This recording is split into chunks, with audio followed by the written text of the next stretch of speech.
ఈరోజు మనతో పాటు ఉన్నారు ఫస్ట్ ఉమెన్ మన స్టేట్లో first women DGP retired DGP ఉన్నారు అరుణ గారు. వారిని అడిగి అసలు మన పోలీస్ వ్యవస్థలో ఏఐ ఎంత ఇంపార్టెంట్ అనేది వారిని అడిగి తెలుసుకుందాం. నమస్తే మేడం.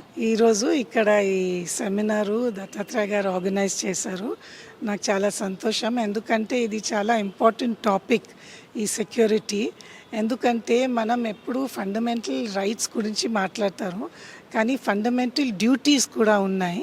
ఫండమెంటల్ డ్యూటీస్ అంటే ప్రతి సిటిజన్ ఏం చేయాలి. తో ఈ సెక్యూరిటీ మాట్లాడేటప్పుడు మనం ఎప్పుడు బార్డర్ గురించి ఆలోచిస్తాము, కానీ ఇంటర్నల్ సెక్యూరిటీ కూడా ఈక్వలీ ఆర్ మోర్ ఇంపార్టెంట్ అది.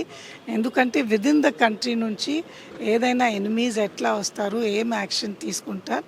తో మనం యాజ్ సిటిజన్స్ ఏం చేయాలి, ఎట్లా టెక్నాలజీ ఎట్లా యూజ్ చేయాలి, మనం ఏం ప్రికాషన్స్ తీసుకోవాలా, స్ట్రేంజర్స్ మా దగ్గర వస్తే, ఈ సైబర్ క్రైము ఇవన్నీ గురించి ఈ డిస్కషన్ జరిగింది. నాకు చాలా సంతోషం.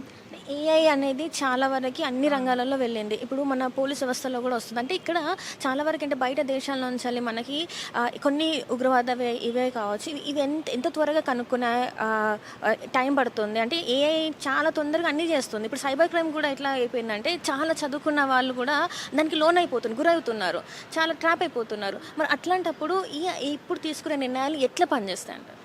ఏఐ అంటే ఏఐ కూడా ఒక టూల్ అండి. ఆ టూల్ ఏదైనా టూల్ మనం ఎట్లా యూజ్ చేస్తే, మా చేతిలో ఆ టూల్ ఎట్లా యూజ్ చేస్తే అది ఎక్స్పీరియన్స్ ఉండాలి. తో అందరికీ బేసిక్లీ ప్రికాషన్స్ తీసుకోవాలి. ఈ సైబర్ క్రైము చాలా మీరు చెప్పిన ప్రకారం చాలా అవుతున్నాయి. పోలీస్ ఆఫీసర్స్ కూడా దాంట్లో ట్రాప్ అయిపోయినారు. చాలామంది పోలీస్ ఆఫీసర్స్ హ్యూజ్ అమౌంట్స్ పడిపోయినాయి. సో మనం అలర్ట్ ఉండాలి. ఈ కొత్త ఎప్పుడు చెప్తారు, criminal is always 2 steps ahead. Police ఏదైనా చేస్తే criminal is always ahead. So మనం ఏ స్టెప్స్ తీసుకోవాలా, how should we be alert. మనం ఎంత అలర్ట్ చేస్తే వాళ్ళు మళ్ళీ కొత్త ఆలోచిస్తారు. సో మన ముందు ఉండాలి.